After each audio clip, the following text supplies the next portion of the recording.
Good morning, everyone. It's good to see so many of you here. I hope you had a good evening and a decent night's sleep. Just a reminder, I'm Crispin Thorold. I'm your MC for the summit. I'm also the presenter of Inside the National, which is the UAE's premier English language news bulletin and a former BBC Middle East correspondent. We've got an extremely busy day ahead of us today. I just want to run through a few housekeeping points before we get to the main business. As many of you will notice, there's wireless access throughout the summit area. It's been very kindly provided by Etisalat. The network name is the Yas Hotel at ADMS, and it's password free.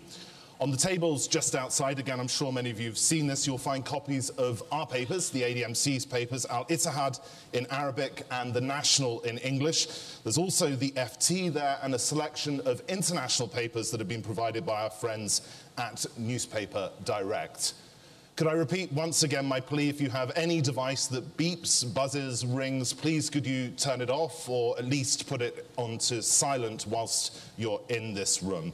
And also, because we are going to be so busy, we would ask you all at the end of the panels not to come up to the front of the stage to talk to the panelists as they come off. We've asked all the panelists if they will be available to speak to you all just outside after they're finished. First of all, this morning, I'd like to introduce a man whose company, 2454, is tasked with helping Abu Dhabi to become a regional centre of excellence for the Arabic media and entertainment content creation industry. His organisation's cleverly named after the geographical coordinates of Abu Dhabi, so please do join me to welcome the CEO of 2454, Tony Austin.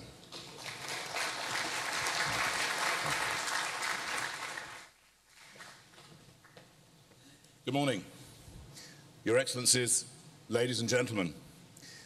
It does seem very early this morning, but very exciting to be here, and what a stunning place and a venue to be in. I'd like, firstly, on behalf of 2454, to thank you all for attending this inaugural media summit here in Abu Dhabi. Our goal, as Crispin said, at 2454 is to build a sustainable Arabic media industry centered here in Abu Dhabi. And our colleagues at the Abu Dhabi Media Company are instrumental in this quest. And by hosting the summit here this week and seeing the response, they have proved that the MENA region is increasing in importance to the world's media industries. It was, of course, a real treat right here yesterday to see Rupert Murdoch and to listen to him speak. And I thank him and News Corp for their vision and their trust in making their move to Abu Dhabi. Now, the next couple of days will see all of you here take part in debates about the industry that we know and love. You will hear strong arguments for and against the future of mobiles, internet, free TV, pay TV, the rise of the East, demise of the West, and how 340 million inhabitants of this Arab region will begin to play their part in the global content industry. So prepare yourselves to hear from and to challenge leaders and luminaries from all over the globe to learn more about the Middle East and the exciting opportunities which lie between the East and the West. And of course, steel yourself for the charismatic and virtually three-dimensional Jim Giannopoulos tonight at 10 p.m., the man behind Avatar. It's my belief, and the belief of all of us here in Abu Dhabi, that creating engaging content aimed at the region and the world will be the key to success of our ventures here in Abu Dhabi. No matter how the content is seen or where it is viewed, if it's a great story and it's well told, it will be a winner. Have a great day.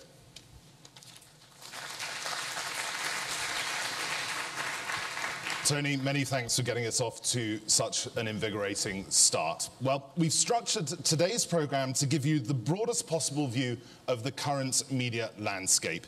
You'll be hearing about everything from fundamental channels to technologies, I beg your pardon, to distribution channels, old and new. Later, Google's Eric Schmidt will be discussing innovation, and we'll close the day with a bang, with a look forward at where the smart money is looking for media opportunities in the fast-growing economies of this region and beyond. And we start naturally at the very beginning with the fundamental technologies which are fueling a revolution in the media.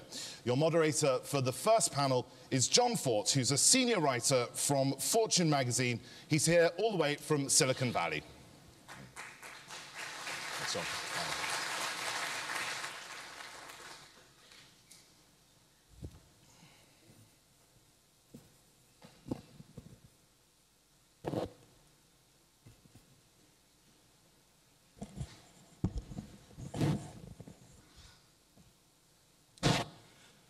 Good morning. As you all know, in the Arab world and across the globe, cutting-edge technology devices and services are having a profound impact on the way content is created, delivered, and consumed. And the three executives up on stage with me right now are uniquely qualified to give us a glimpse into the future and understand how that's going to impact all of us. Directly to my left, Dr. Suk-Chae Lee is the CEO of KT, the largest telecom player in one of the most advanced markets on the planet. He has a one-of-a-kind perspective on the opportunities and challenges that await the rest of us in 2010 and beyond. After a mega merger last year in which KT fully absorbed KTF, the wireless company, Dr. Lee has been hard at work slashing and streamlining the workforce and advancing technology and fending off competitors who want a piece of KT's success. He not only has a thriving interactive television business, but also, as I said, wireless and others. To his left, we have Dirk Meyer, the CEO of AMD, which is one of the top chip companies, PC chip companies in the world. Not only does AMD do CPUs, but also graphics chips, which makes him uniquely positioned to talk about media. AMD has placed a solid bet on the importance of graphics and media in the future of technology. He's drawn investment from some of the smartest money in the world, including that here in Abu Dhabi. And to his left, Johnny Shi is a chairman of ASUS. And ASUS has become a very important force in the computing industry with a less is more approach. He had the brilliant insight that people don't just want big PCs that can do everything, but also small, practical PCs that suit their needs at the right price. And Johnny has some insights into what the next big thing might be beyond netbooks, and we're all eager to hear what that might be. But first, Dirk, will you give us some thoughts to set the stage of the landscape? Sure, John. Well, good morning, everybody. On behalf of AMD, I'm really delighted to serve as a co-chair of the Media Summit. You know, being in Abu Dhabi, which is in the center of the world's fastest growing media market, I think serves as an ideal place to consider the future of media businesses on a global basis, discuss them, and maybe even in this forum, shape them a little bit. As you all know better than I think, the media business has changed really at a quite alarming rate over the last few years, driven in large part by advances in digital technology. And I know in later sessions you all are going to discuss the future of media and talk a lot also, importantly, about business models. The purpose of this panel is a little bit different. It's to explore really what is the foundation for media businesses, the technological foundation, and talk about where the technology is going to go in the future. I think one thing you'll all be happy to hear is that all of us, you know, chip companies, device companies, as well as networking companies, have, looking forward, guided our innovative thinking based on an understanding of what people actually want to do, the experiences they want to have. You know, a few statistics just to consider. Every minute of every day that goes by, there are 60,000 pictures uploaded on Facebook, 60,000. And in that same minute, about 20 hours of video are uploaded on YouTube. And there exists today in the world approximately 9 billion high-definition video files. So it's really an amazing proliferation of technology. I was reading in the New York Times not that long ago that the average American now spends more on digital media content than on gasoline or restaurants. And Dr. Lee, I'm sure the number is even higher in Korea, where broadband access is so much more penetrated. As well, this same article claimed that in the United States, many Americans consider their digital content subscriptions as a necessity of life, akin to electricity or even groceries. Now, it's hard to imagine content being more important than groceries, but there is clearly a real hunger around the world for media, for content, for a rich experience. And, I anyway often look to my kids, I have 3 teenage daughters, to understand maybe what the future of media access looks like, and it looks different than perhaps we adults think about it. For one thing we know is that the short form is better than the long form, and in many cases. Interactive is better than static. Pictures is better than words. Video is better than a picture. And in many cases, my videos are more interesting than your videos. If you stand back and look at technology, the other thing that you can observe is that for the past many years, technology has really been evolving to keep up with content. And really what we've been doing as a technology industry is making content more available in digital form, mobile, and so on. We've also created technologies that allow end users to create their own content. Looking forward, technology is really going to go in a different and I think more interesting direction. And the reason I say that is, up till this point, the man-machine interface hasn't really changed very much.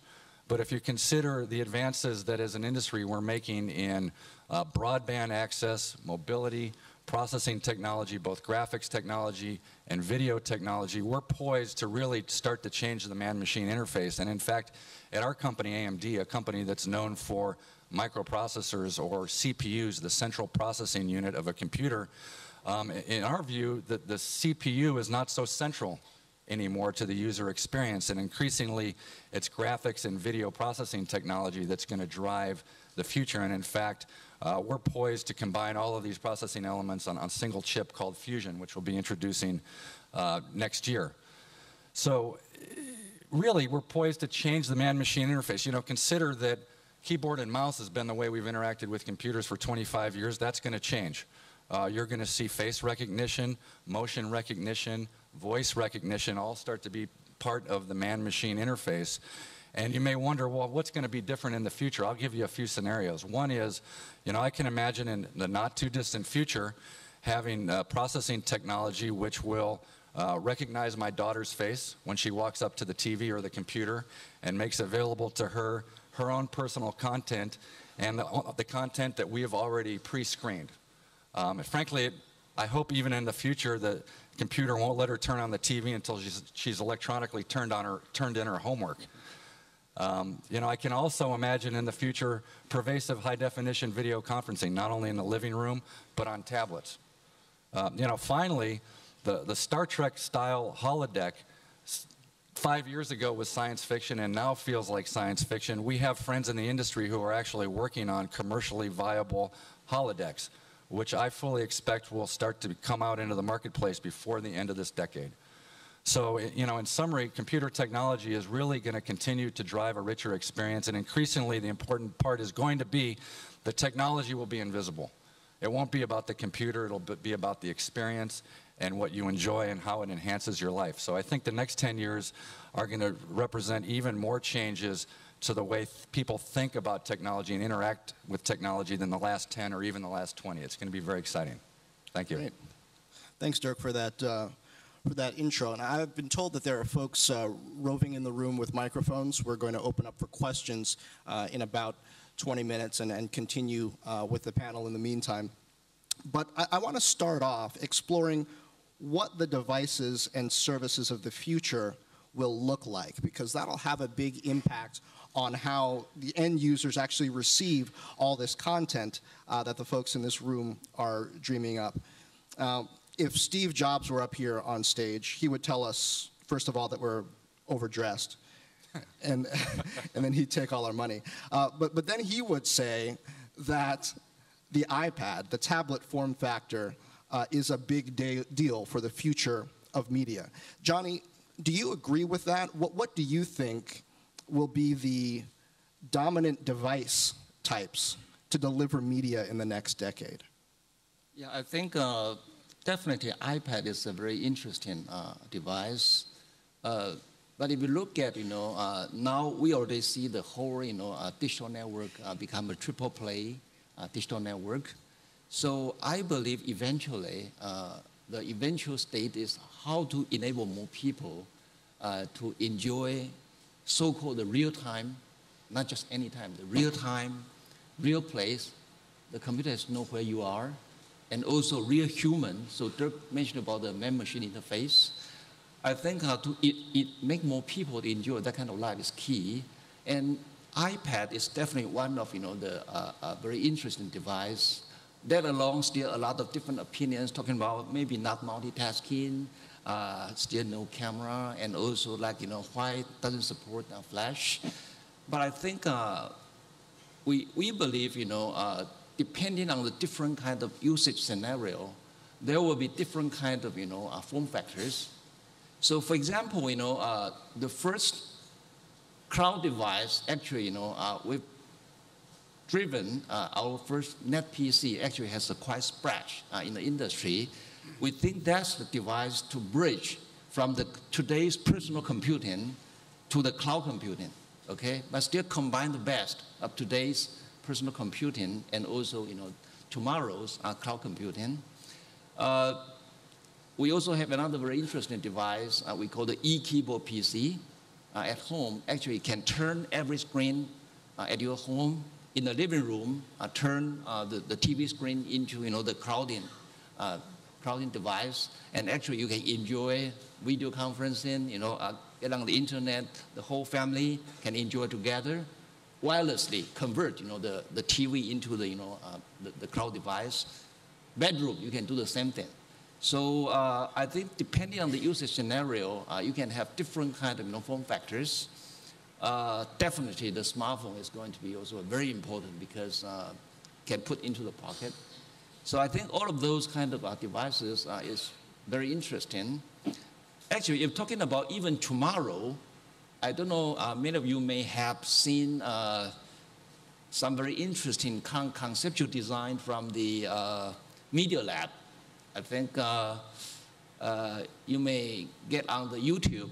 It's called the Sixth Sense kind of technology. They already disclosed at TED. It's a wearable device, just conceptually showing with a mini projector coupled with the camera and also the phone, and actually try to without the screen. So actually you can also use your hand because of the projector, also the computer, and then can use any kind of surface by the gesture, and then you can actually show the keypad, and you can dial the phone, and when you go to a library, you want to see any kind of book, then immediately the camera can recognize this, and then can also show the information about this book. So I think.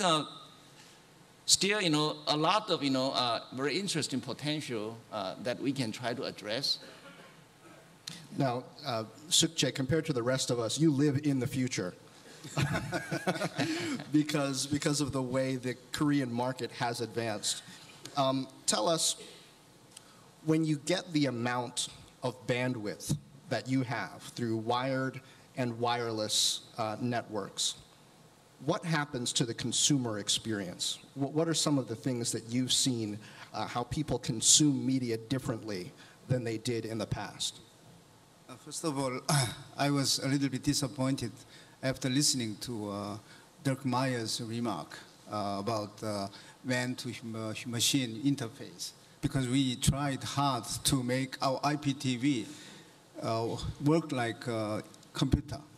So we tried hard to devise a mouse like the remote controller, but he said that it won't be necessary.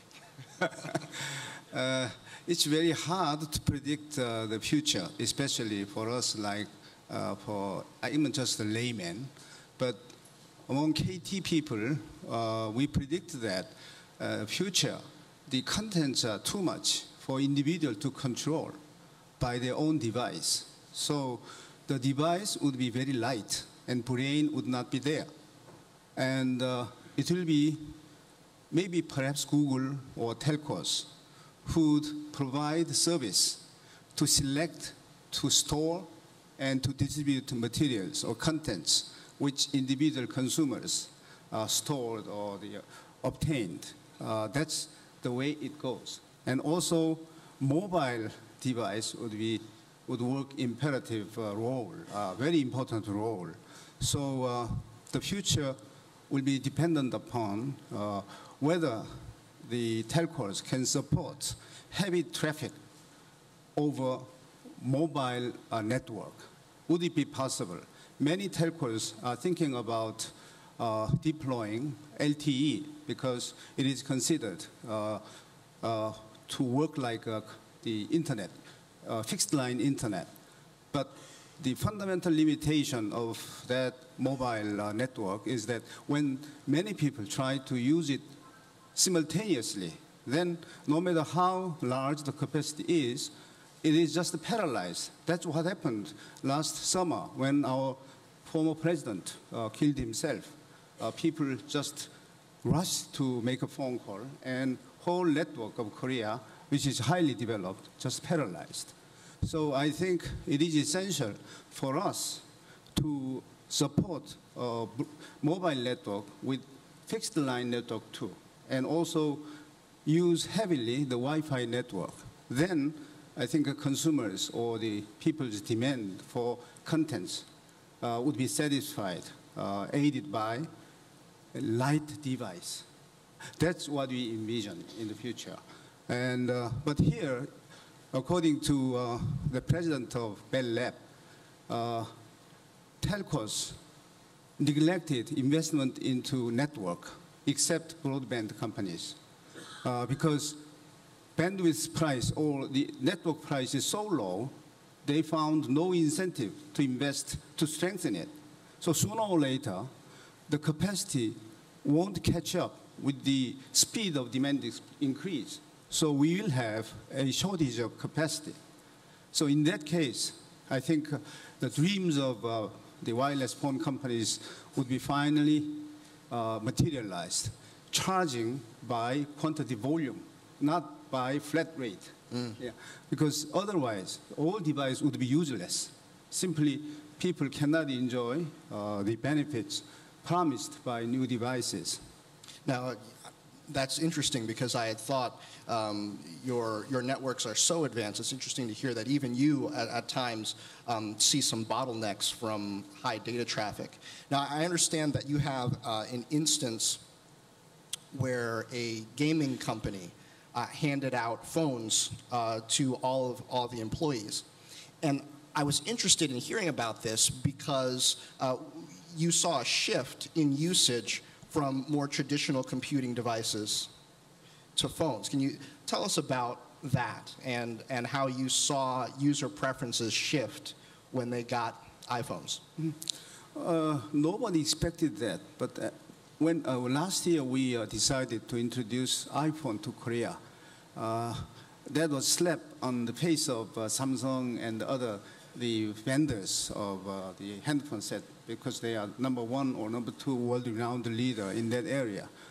So they didn't like that. But anyway, when iPhone was introduced, and then one gaming company, the leading gaming company in Korea, distributed that iPhone to their employees, then found, after, say, 1 month later, 60% of them never opened their PC on the table.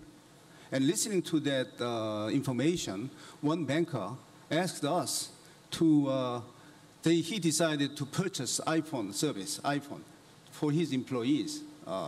That's what's happening. Even newspaper journalists, according to one leading paper's journalist president, he didn't open up his personal computer because iPhone actually served every purpose. That's what is happening. Then the key question is whether network will sustain. that kind of heavy load of data. Especially as Dirk Meyer pointed out that data traffic is rising astronomical pace, then network will have a real trouble. KT is at this moment relatively relaxed because we have a Vibro network, which is highly efficient in conveying data. And that's a mobile WiMAX. Yeah, and right. fiber. And also we are working hard with the Ericsson to design a new network, which we expect to diminish electricity consumption and also increase capacity of WCDMA by almost, let's say, 50%. We are working hard. Yeah, then we can support for the time being. Okay. Now, Dirk, you've made some tough calls about what AMD will and won't do, particularly in the near term. More of a focus on PC chips, where the market is now, and sort of delaying the development of more mobile chips. We just heard about a case in Korea in which we saw people migrating toward the use of lighter devices, the type that you don't make chips for right now. What's your expectation for how the device marketplace will evolve? Will there still be a place for PCs and devices that have heavy computing capabilities on board, and why? Yeah, it's a good question. And first, we feel fortunate that we are a company that has the capability to develop processing technology in volume, both CPUs, graphics, and video. And to your point, there's a lot of potential markets for our technology. We think about the markets in terms of the size of the glass, that is the size of the display device, where there's essentially three classes, if you will: fixed displays, either TVs or PCs, book-sized displays, either portable PCs, netbooks, or even pads, and then displays that fit in your pocket. And given our overarching goal to be profitable and to grow, we found the need to focus, and we see the biggest opportunity for our technology right now in the bigger two display sizes, where the opportunity, as I said in my opening remarks, is really to change the way people think about the user interface. And I think, frankly, one of the reasons why netbooks and smartphones, frankly, are becoming so popular is because the PC interface really hasn't evolved in 25 years. And I think that's part of the challenge and opportunity both that we have in the PC industry, is to inject life back into the so-called fat client. I think we can do that, in part because, to the point of Dr. Lee, the vision of cloud-based computing, cloud-hosted applications is limited by bandwidth. And as you heard, that still is a large problem. It's going to continue to be a large problem. So we see a big opportunity to drive processing capability into the user interface, and thereby attract, again, people's eyeballs, and also, frankly, open up computing technology to a wider percentage of the world's population. Because while it's true that, 1 billion or 1.5 billion people interact with computers, that leaves an awful lot that don't. And part of the reason is certainly accessibility, but the other problem is, again, the non-intuitive look and feel of today's computer interface. So we see a lot of opportunity to innovate, grow the business in bigger screen sizes, and that's where we'll focus for right now. Okay. Are there folks in the room with microphones that are ready to take questions? Are there any? Okay, I don't see them. But if you have a question, feel free to come to this middle aisle if you can, and we'll try to take that question. Be thinking up your questions if you'd like to do that, and in the meantime, I'll continue to ask them myself.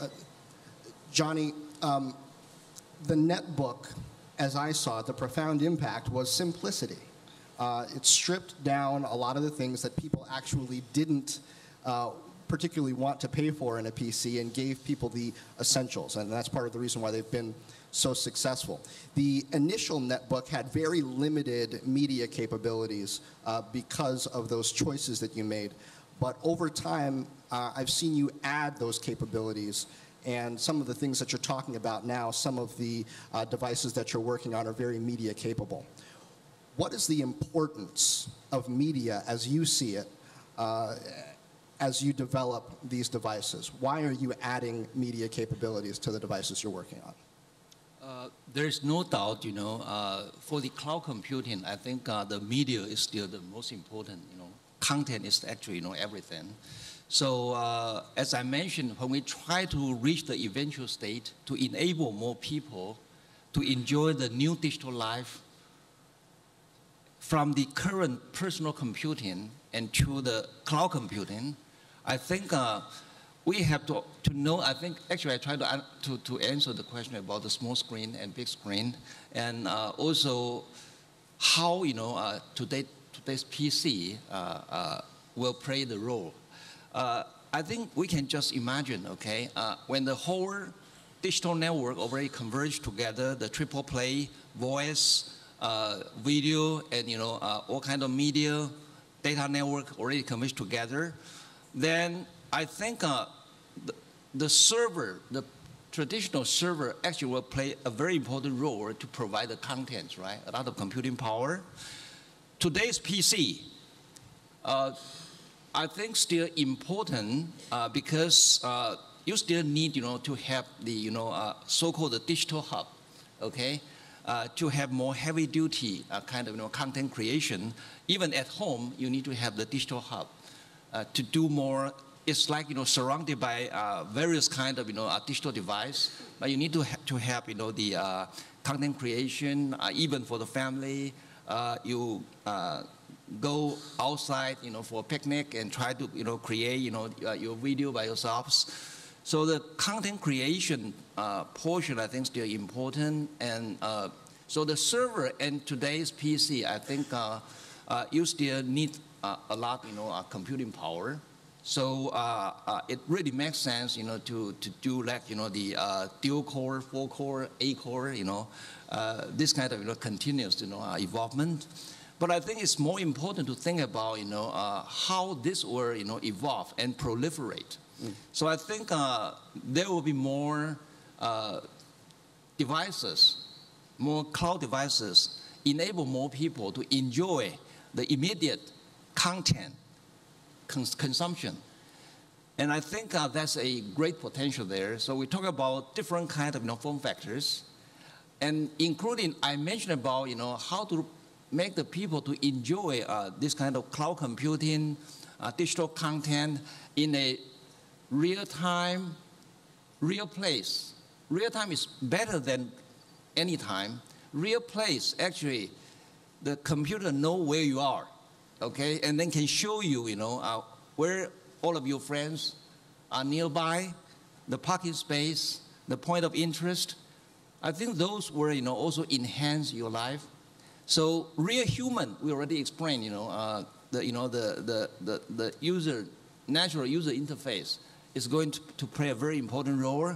As I mentioned, I think that's just a conceptual design from Media Lab, but somehow shows, how you real time, okay, and such a natural user interface, you use, even, the oar, or even use the book, or you use your hand, and then immediately, even you meet with, somebody, already can have the face recognition, and then show his, show the students, information.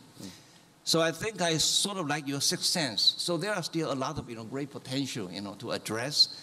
So I think today's PC, of course, I think still, need to evolve, right? And then various kind of device. The small screen, actually, I think the iPhone, I think is, a great device.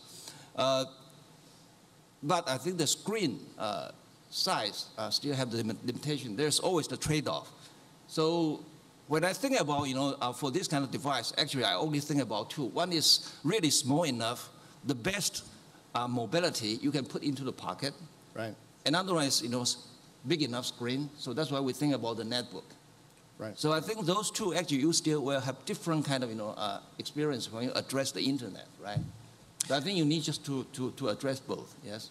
Great, and I think that's going to be an interesting interplay that we're going to see in the next year or two, whether something this small is really satisfying for people to have a full media experience that fits in your pocket, or whether they're going to really want something larger. And I also see that we do have microphones throughout the room. If you have a question that you'd like to ask, we have one in the front here.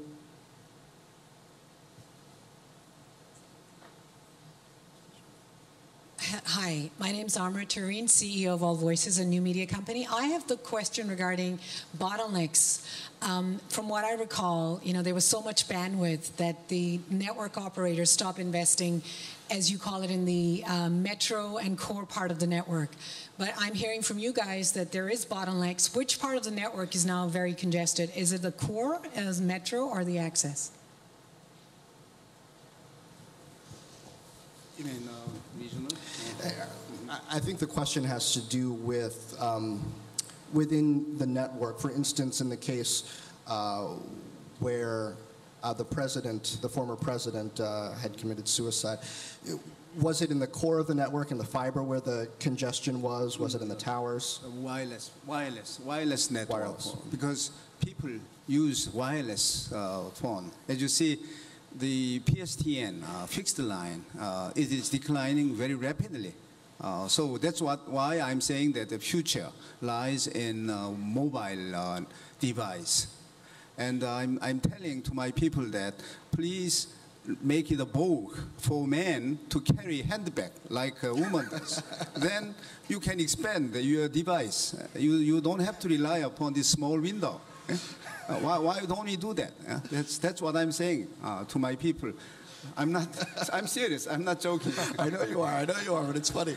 But one thing is clear. The wireless network will be the major, the route to make all those data travel, not fixed line. But at the last moment, when you make a phone call, when you receive data or send data at home or at office, you need the help or assistance of fixed line. So fixed line is essential part of the network. Gentleman up here in the front has a question also. Ken Choi from Chosun Daily newspaper, Korea. 15 years ago, when internet hit the road, nobody ever heard about Google. Who will be the next Google in 15 years? What type of company will be the Google of 2020, 2025? All the investors in the room would like to know the answer to this. Who's the next Google? What kind of company is the next Google?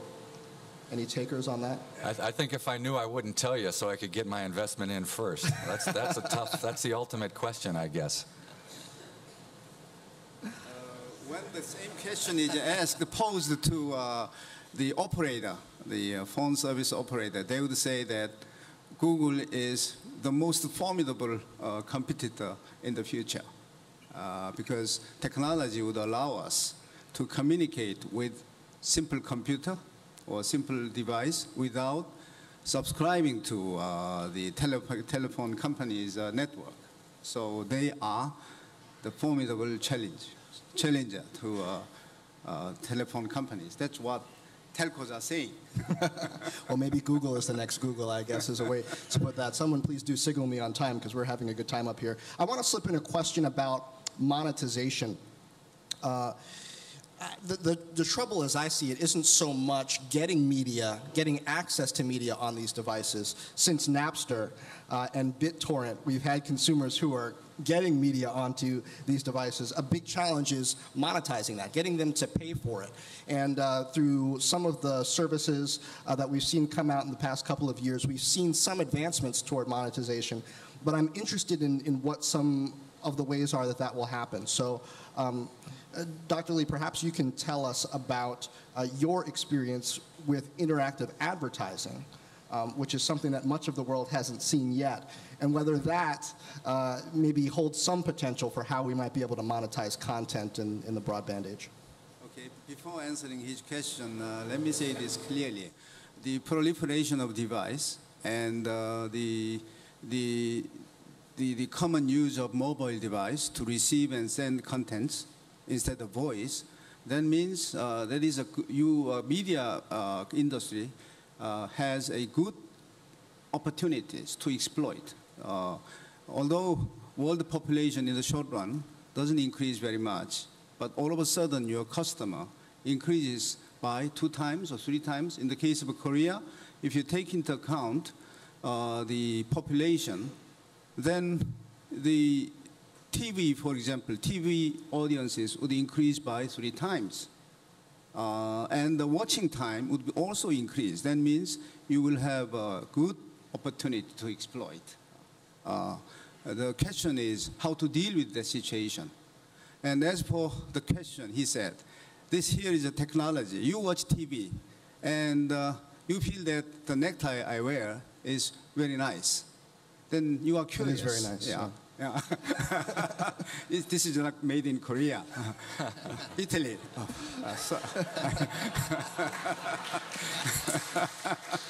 Yeah. And then you are curious what brand it is. Then you click it. It will show you the brand and where to purchase, at what price.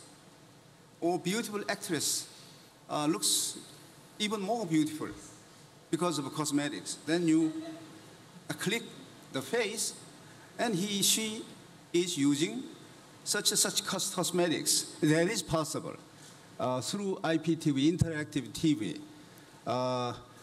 Korea is experimenting that kind of things recently. So another channel to promote advertising revenue.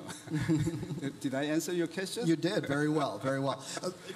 Dirk, I know that you've got some thoughts too on how the business models might shift in the broadband era. Today we subsidize set-top boxes very commonly in the media business. We subsidize phones in the wireless business. Will we be subsidizing other types of devices in the future? Should folks be thinking about that? Well, it's a good question. You know, if you consider a future world in which access to computing or the interaction with computing frankly feels like, for those of you who watch Star Trek like that, big screens, voice recognition, face recognition, massive processing power fixed in the household in order to make that happen, real-time high-definition video conferencing. There's a certain amount of capital expense that's got to go into the house in order to realize that. And the question is, will the model for doing so be like today's PC industry, in which people go buy a PC in most regions, as compared to a cell phone in the United States anyway, where it's a subscription model? I think this is something that the telcos need to think about as these capabilities come online, whether it makes sense to enable these capabilities more quickly by subsidizing them and then, you know, getting the money on a pay-per-use basis or not. Interesting questions. So maybe even subsidizing televisions. Do we have other questions? I see one here. Gentleman in the green tie. Thank you. After the spectacular success of the Silicon Valley, sociologists, other people tried to figure out what was it that was happening in the Silicon Valley. Was it Stanford University? Was it the culture? Well, now everything seems to be happening in South Korea. You've got broadband deployment and speeds that are the envy of the world. Samsung and LG seem to be dominating in electronics and appliances. Even Hyundai, even before Toyota has so badly stumbled, seems to be emerging. What is it that's happening in South Korea that's making things move so fast? We think differently. We try to emulate the Silicon Valley and its culture, but we believe thus far we failed to emulate that things. We are good in producing manufactured goods, but we are not good in producing, let's say, contents or softwares. And in that sense, the introduction of iPhone and introduction coming of the smartphone era, I think would play the remarkable role in tapping and exploring our youngsters' talent for contents. So that's my mission. As soon as I became CEO of KT, I declared that I would tap that thus far untapped potential. I think coming of introduction of smartphone will really, I hope, trigger Korea's the hidden technology talent, especially for youngsters. And then I would say that finally we can emulate Silicon Valley. Not now. Johnny, I'm hoping that But you working might. hard, Koreans. Johnny, I'm hoping that you might have some thoughts on this next question on what media companies should be doing to prepare for the future that we're talking about. We're talking about a future of multiple devices, which is great from a consumer perspective, but I think really challenging and confusing from a content creator perspective, because what size screen are you preparing the content for? What user interface are you preparing the content for? So there are new challenges coming as well. So as someone who's creatively thinking about the devices and software that will deliver these content experiences, what would you suggest that media companies do to prepare? As I mentioned, I think content actually is still the key, but the eventual goal is how to enhance, people's life. So, so I think when the device is evolving, as I mentioned, actually there will be a different kind of form factor, different kind of screen size, and it will be more interactive. So I think for the media contents, it would need more creativity and more think from the people's life point of view. And maybe one key issue is how to create the contents that's very suitable to be more interactive and also can adapt to a different kind of screen size. I think that may be a very important kind of consideration. And also I mentioned about the natural user interface is getting more and more important. And definitely there will be also a lot of technology we can drive. Dirk mentioned about the voice recognition. Also, I think I still need a lot of processing power, the face recognition, because the media consumption, I think that portion, maybe the processing power is not that much like the server or like in the today's PC acting as the digital hub. But I think a lot of natural user interface kind of requirement would also need a lot of good technology to drive that. And from content providers' point of view, I think also should try to take advantage of this kind of device, far better natural user interface, and then see how the content can further provide because of this kind of user interface. Okay. Because I'm not the specialist in the content portion, so I can only try to give this kind of advice. Yes. Well, that is helpful. I think we have time for just one more question from the audience, if there is one, before I give the other panelists a crack at this question. I see a couple of hands over here. Hello. Yeah, my name is Raoul Roverato with Orange in France. We spoke about devices all throughout this session, but not really mentioned the set-top box, which is where the money is mostly today. Is it dead, or how do you see the set-top box, the role of set-top box evolving in the future? Well, the set-top box as the gateway to premium content certainly isn't dead. I think it's going to evolve, and it's going to evolve in such a way as to become a bidirectional gateway, for sure. In the future, is it going to be a physical thing you point at, or is it going to be part of your PC? I think probably both. But clearly, the need to have a gateway inside the home that it gives you access to premium content in a controlled way and also protects that content, which is really what the digital set-top box does. That's not going to die. Okay. Any other thoughts, Johnny or Suk-Chae, on either the set-top box question or what media companies should be doing to prepare for the digital future we've been talking about? Well, I thought, as a company, AMD has always had an interaction with the computer gaming community and computer gaming society. And over the past several years, we've also had partnerships with high premium content creation people in Hollywood, Lucasfilms and so on. And one of the trends that we see is actually the merger of the gaming experience and the cinematography experience.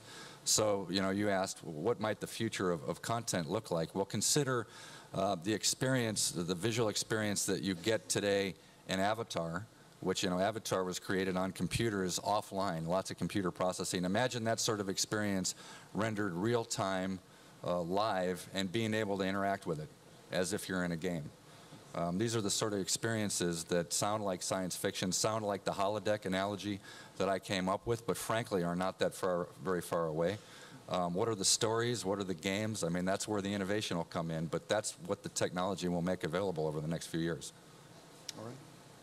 Yeah, I do not have knowledge and experience to project what the set-top box future will be. But I can answer, I can tell this story about the chances set-top box would be give to media industry.